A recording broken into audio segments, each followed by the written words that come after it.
Imagine this a room filled with people, laughter echoing from every corner. Yet there's a person in the middle who feels utterly alone. They smile, they nod, they even participate in the conversations. But deep down, their soul is screaming for someone, just one person, to truly see them. This is the silent suffering of those who are chosen, the ones who are set apart by their unique purpose, their deep understanding of life, or their unwavering principles. They walk a path no one else can see, and as a result, they often walk it alone. The opening question is, why does it hurt so much to be different, to be chosen, even when we know it's meant to lead us to something greater? Stay with me, because by the end of this journey, you'll not only understand this pain, but also learn how to transform it into your greatest strength. The story of the chosen one has existed as long as humanity itself. It's etched into our history, our myths, and even our spiritual texts. Take the Bible, for example. Joseph, the beloved son of Jacob, was chosen by God for an extraordinary purpose. But before he could realize his destiny, he had to endure betrayal by his own brothers, being sold into slavery, and years of imprisonment. Genesis 50:20 captures this perfectly when Joseph says to his brothers, "You intended to harm me, but God intended it for good to accomplish what is now being done, the saving of many lives." Joseph's suffering wasn't random, it was the crucible that refined him, shaped him, and prepared him for greatness. But let's not romanticize his pain. Imagine the sheer loneliness of being betrayed by the very people who are supposed to love and protect you. That's the paradox of being chosen. You're set apart, but that very separation often isolates you. This brings us to the first insight: loneliness isn't a punishment, it's a process. When you're chosen, you're called to a higher purpose, and that purpose requires a different kind of preparation. Just like gold is refined by fire, your character, your resilience, and your understanding of life are refined through solitude. But here's the catch: solitude doesn't just mean being alone physically. It means confronting the parts of yourself that you usually hide from. It means facing your fears, your insecurities, and your deepest doubts without the distraction of other people's opinions or validations. This is why so many chosen ones feel like they're constantly at war with themselves. It's not that they're broken, it's that they're being broken open to reveal their true essence. Click subscribe to this channel to get more profound insights. Philosopher Friedrich Nietzsche once said, "He who has a why to live can bear almost any how." This is crucial for anyone who feels the burden of being chosen. You need to find your why. Why were you set apart? What is the purpose that makes your suffering meaningful? Without a clear sense of purpose, loneliness and betrayal can spiral into despair. But when you know your why, every challenge becomes a stepping stone rather than a stumbling block. Think about it: Joseph's why was saving countless lives during a famine. Your why might not be as grand on the surface, but it's just as important. Maybe it's to break generational cycles in your family. Maybe it's to create art that inspires others. Or maybe it's simply to live authentically in a world that constantly pressures you to conform. Whatever it is, hold on to it like a lifeline, because it will guide you through the darkest nights of your soul.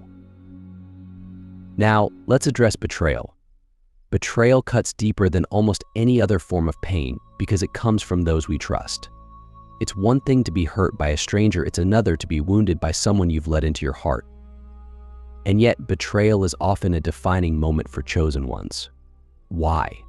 Because it forces you to let go of illusions. Betrayal strips away the masks, not just of others but also of yourself. It reveals who truly deserves a place in your life and who doesn't.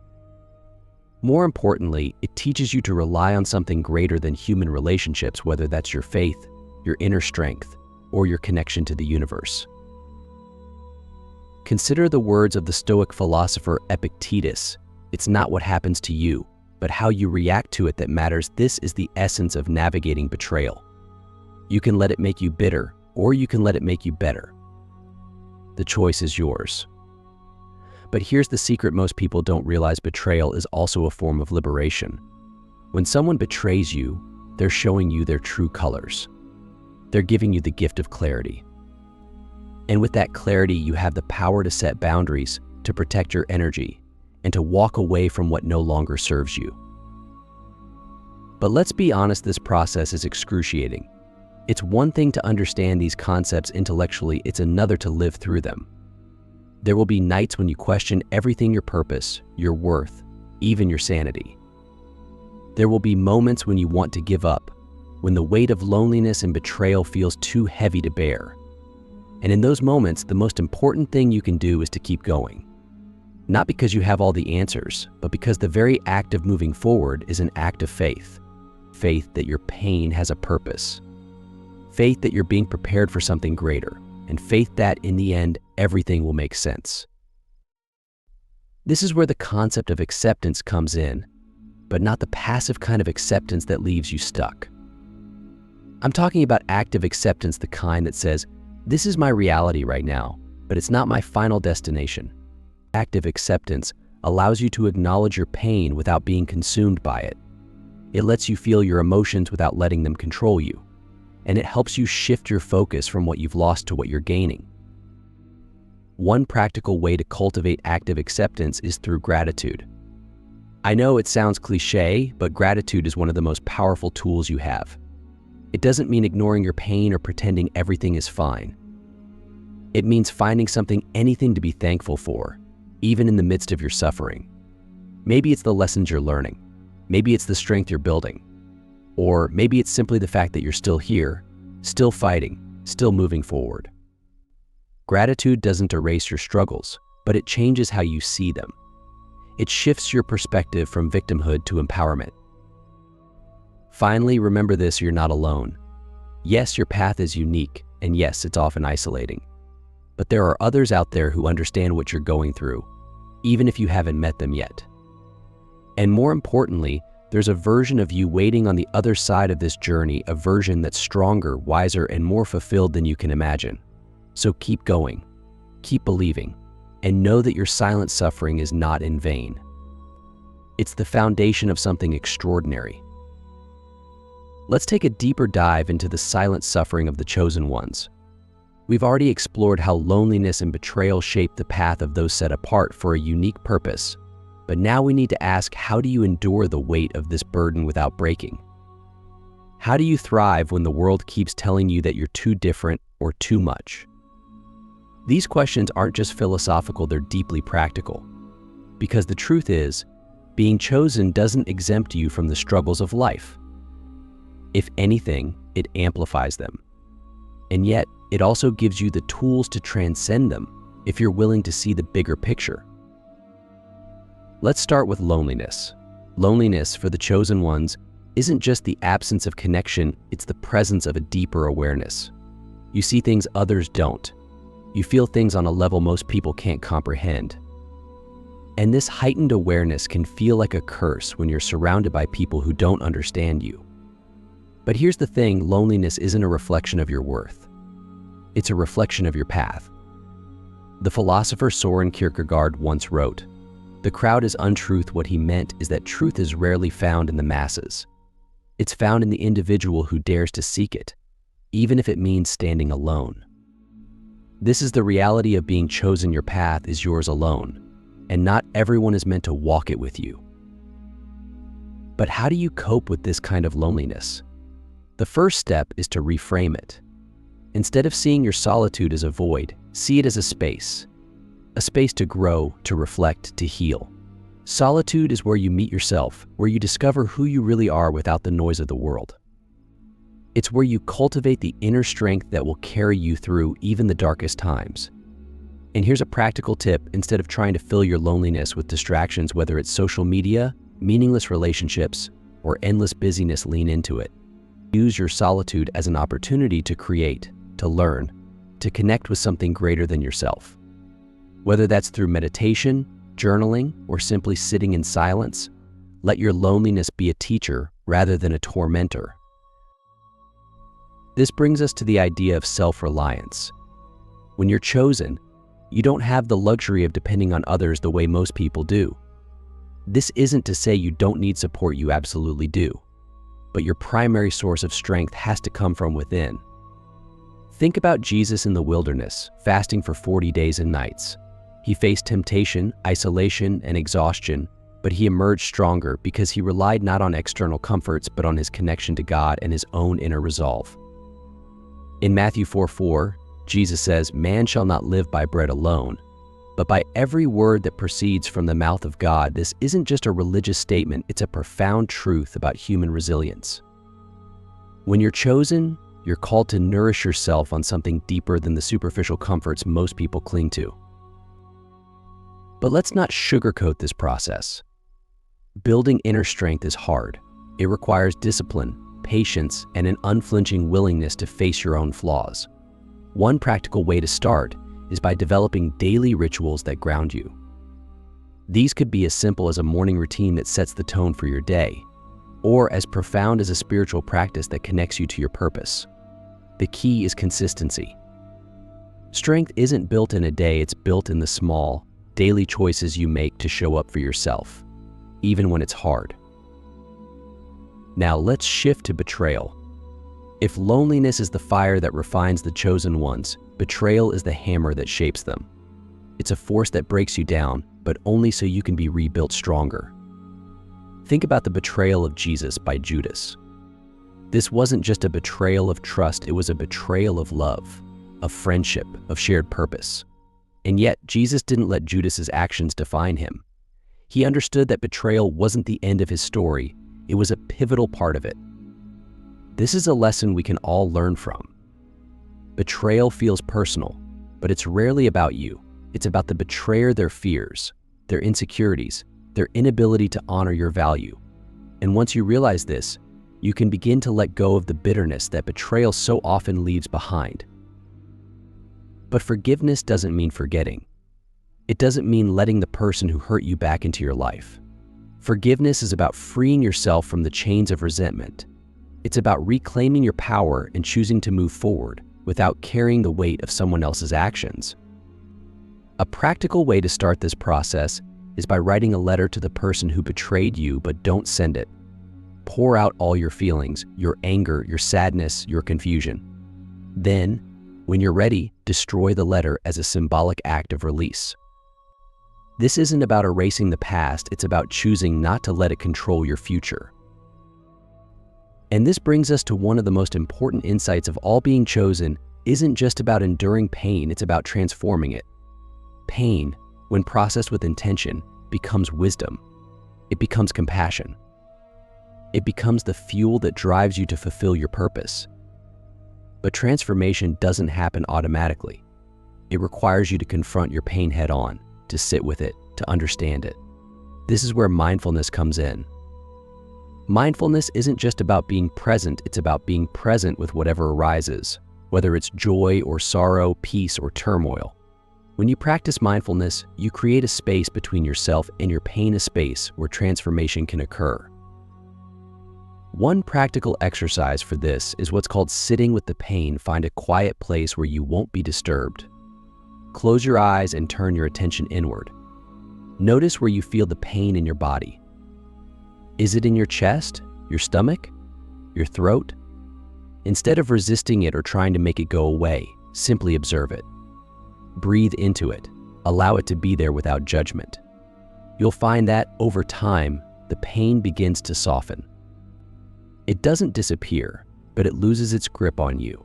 And in that space, you can begin to see the lessons it holds.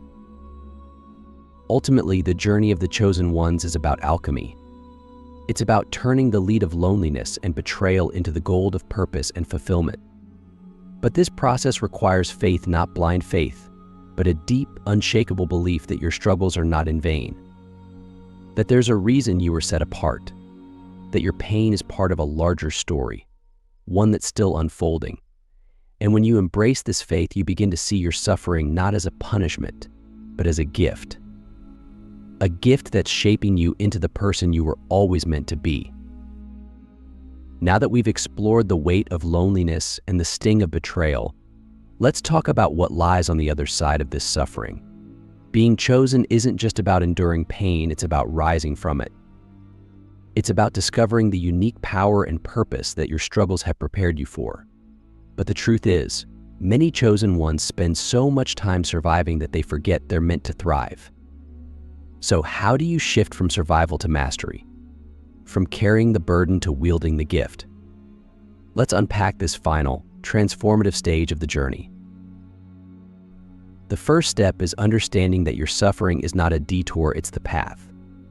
Every hardship you faced, every moment of isolation, every heartbreak has been preparing you for something greater. Think of it like a seed buried in the dark, cold soil. To the seed, it might feel like the end, but in reality, it's the beginning. The darkness is where growth begins, where roots form, where potential turns into something tangible. The Bible says in Romans 8:18, "I consider that our present sufferings are not worth comparing with the glory that will be revealed in us." This isn't just about religious faith, it's a universal truth. Your pain has a purpose, but you have to be willing to see it and, more importantly, to act on it. So how do you start turning your pain into purpose? The first thing you need to do is reflect on your experiences. What have you learned from your loneliness, from your betrayals, from the moments when you felt like giving up? Don't rush this process. Sit with these questions. Journal about them. Talk to someone you trust. The goal here isn't to dwell on the past, but to extract the wisdom it holds. Every struggle has a lesson, and those lessons are the building blocks of your purpose. But reflection alone isn't enough. The next step is integration. This means taking the lessons you've learned and applying them to your life. For example, if loneliness has taught you the value of self-reliance, how can you use that to build a life that aligns with your values? If betrayal has taught you to set boundaries, how can you start protecting your energy and prioritizing relationships that truly honor your worth? Integration is about turning knowledge into action, and action is what transforms your life. Now, let's talk about one of the most powerful tools you have for this transformation: your mindset. The way you think about your experiences shapes the way you respond to them, and the way you respond to them shapes your reality. This is why cultivating a growth mindset is so crucial for chosen ones. A growth mindset allows you to see challenges not as obstacles, but as opportunities. It helps you approach life with curiosity instead of fear, resilience instead of resignation.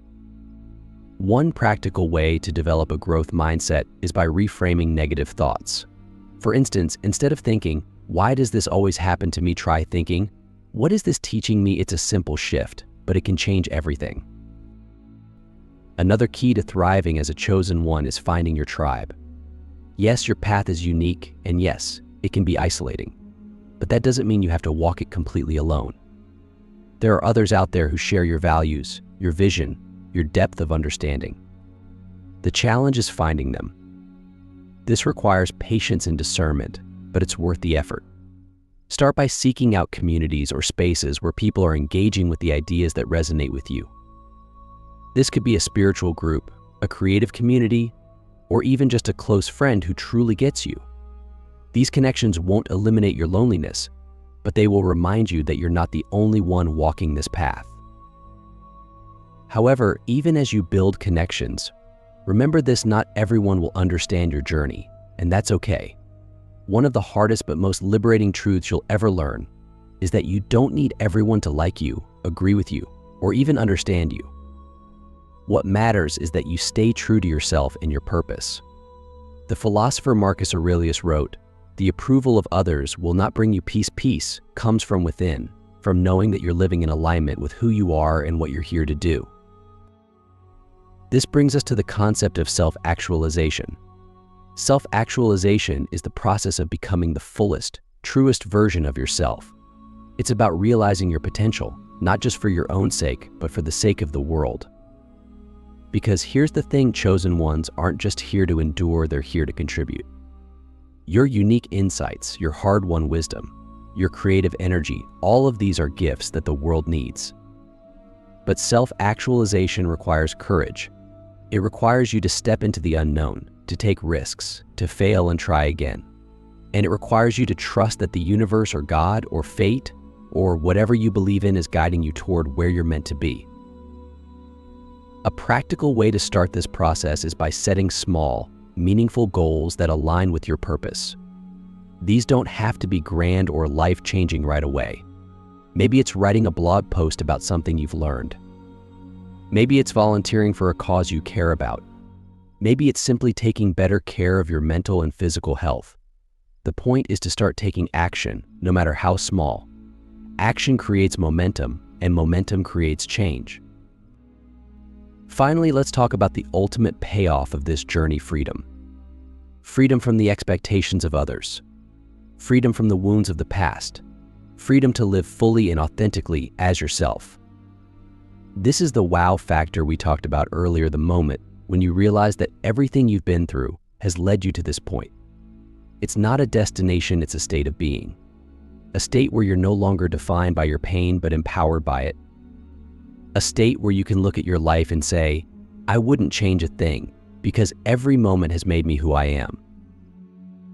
But here's the twist: this freedom isn't just for you. As a chosen one, your journey isn't just about your own growth, it's about inspiring and uplifting others. Your story, your struggles, your triumphs, they have the power to light the way for someone else who's walking a similar path. This is the ripple effect of purpose. When you step into your own truth, you give others permission to do the same. And that's how you change the world, not by being perfect, but by being real. So here's the final takeaway: being chosen isn't easy, but it's worth it. It's a journey of transformation, of turning pain into purpose, of finding freedom in authenticity. It's a path that requires courage, resilience, and faith, but it's also a path that leads to a life of profound meaning and impact. And if you're watching this, it means you've already taken the first step.